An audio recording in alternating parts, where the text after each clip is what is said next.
be Michael Kraetke, who is currently Professor and Chair of Political Economy at Lancaster University, a Research Fellow at the International Institute of Social History, Amsterdam.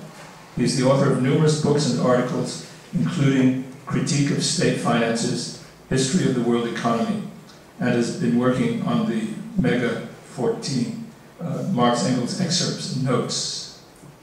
Michael? Okay, thank you very much. Is this loud enough? Yeah? Everybody can hear me? I use the mic.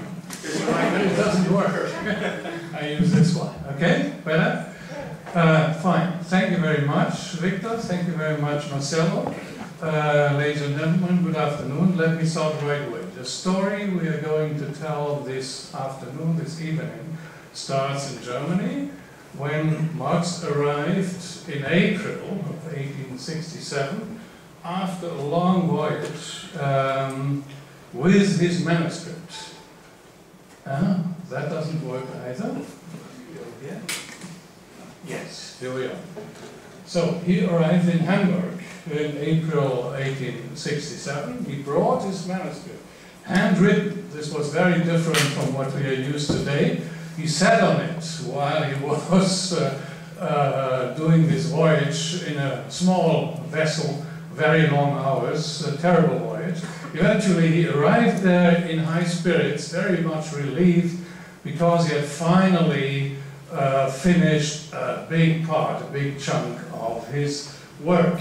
But he was very much concerned to face his publisher, Otto Meissner, because the contract he had settled with Meissner said otherwise. Marx was only bringing a part of his great work, the first book of 3, and he wasn't sure at all whether Meissner would be happy with that. Well, eventually, Meissner did accept it, so Capital Volume 1 was actually printed, and Marx was reading the proofs, so he stayed for several months, for several weeks in Germany, and eventually the book appeared on September 11 in 1867, not 1864, that's wrong. So that's how it looked like, the title page, when it was actually published.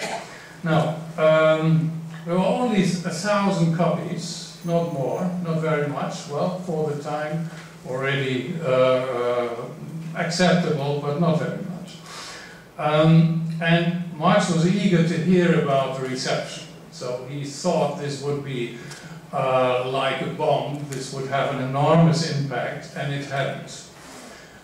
So he was already, after a few months, quite disappointed. The book sold very slowly, the last copies were only sold in 1871, and he didn't hear much reactions. There was no big commercial success, and so Marx was waiting for the result, for the reactions, and they didn't come. The second edition of 1872, much later, already was a much bigger success. Now, Marx, in his disappointment,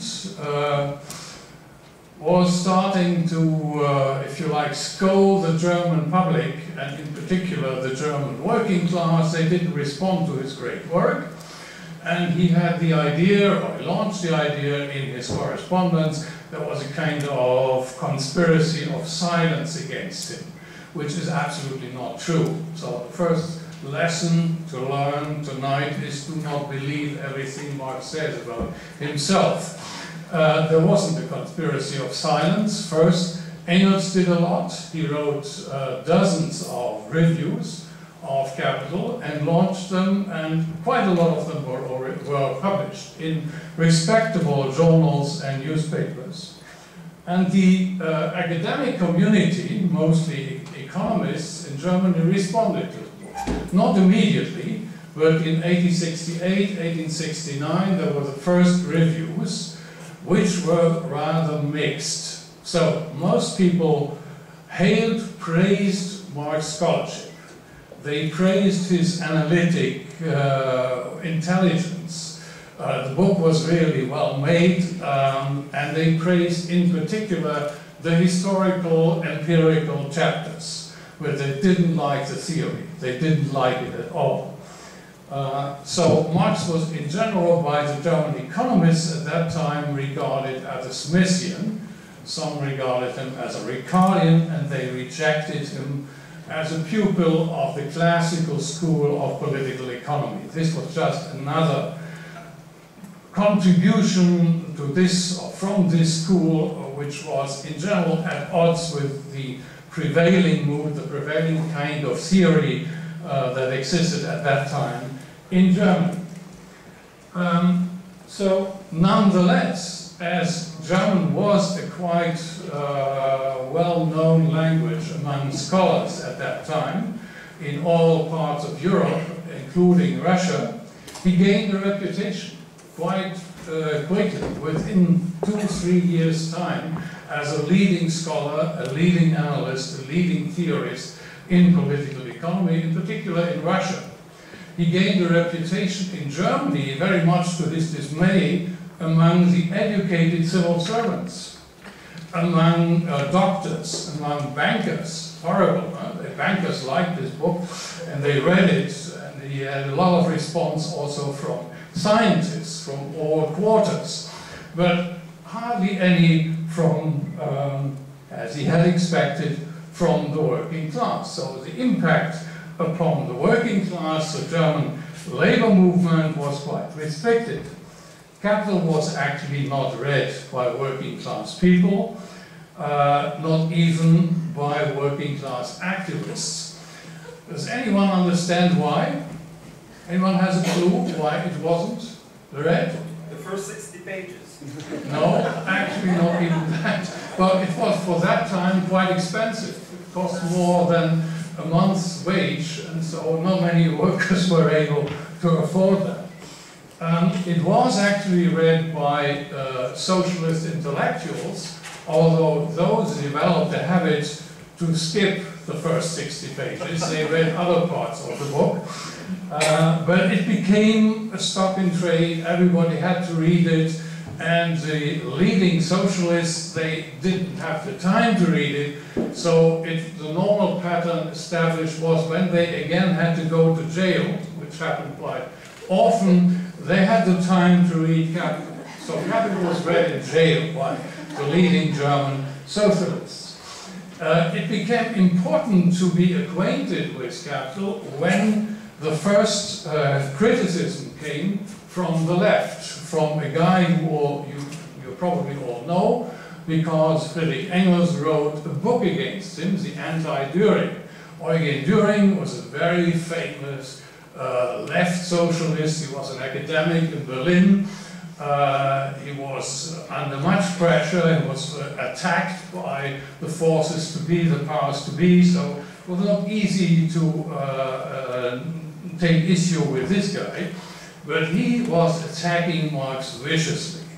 So Marx felt provoked, others felt provoked, Engels felt provoked. You had to respond to it, and it was important to be well acquainted with Capital in order to decide, well, which side to take, whether we go with Düring and Düring's idea, or whether we take sides with Marx, who we know for quite a long time. Now, curiously enough, Marx was, well, as you know, was involved, sorry, I have to jump back.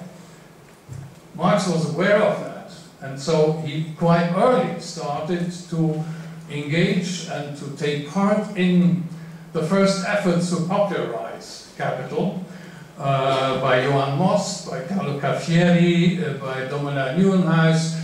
This was in different languages, so Nieuwenhuis wrote in Dutch, but nonetheless, Marx tried to improve that, because he knew there would be a translation into German. Johann Most was a quite important guy, but the first version of his popularization in Marx's perception was terrible, so Marx rewrote it, but stayed anonymous. He didn't want his name to be associated with this book, but you had a book, a small one, on capital and labor, which presented some of the basic concepts from Marx's Capital. What is even more important, in the 1870s, the first debates on capital started. Eugen Düring's critique had an impact among the German socialists. Among other events, well, there was the first debate on value theory, triggered by German socialists in German socialist journals, and Marx was still alive and kicking and, well, writing, so they challenged him. You should tell us now what you think of our, well, very different interpretations of your theory of value, and first and foremost, you should finally come up with the solutions that you have announced in volume 1 of Capital. So please speed up, give us the volume 2 and volume 3. Marx completely refused to participate in this discussion, so he kept silent, and it wasn't impossible to move him towards any participation in these debates. But the pressure on him increased and increased. Well, the third and the third and the fourth edition of Capital later on were much better received because the author was already very well known. From 1883 onwards, the first and most important journal in the history, certainly of German, Central European socialism, the Neue Zeit, that was edited by Karl Kautsky, that was meant to be a journal of Marxism, Marxist debates, was starting to appear, and Kautsky was publishing quite a lot of unpublished little bits and pieces of texts from Marx, so he kept the pressure up and the expectation. Marx was already dead, but everybody knew, well, Engels was working on his manuscripts. The real rage about Capital started not when volume 2 was published, which remained unread, more or less until this very day, but when Capital volume 3 was published, that is when there was a real wave of criticism of Marx, and the young Marxists, in particular the Germans and the Austrians, also the Dutch, responded to that. So that triggered the first serious debates about Marx economic theory. The popularity of Capital only started much, much later. It was never really popular. What people read were introductions. Kautsky's short introduction that already appeared in the 1880s on Marx economics teachings, on Marx economic theories, that was the book that people, in particular working class activists, actually read. They didn't study Capital. Even after Kautsky had started to publish people's versions, so abridged, popularized, with a lot of comments of Marx Capital from already before World War I. There is more and more literature on Marx, there is more and more accessible editions of Capital, but you couldn't really say until, well, recently, that there were a lot of people familiar with this book. Capital remains largely an unknown and only in bits and pieces studied work, which hasn't changed so much until this very day. Thank you very much.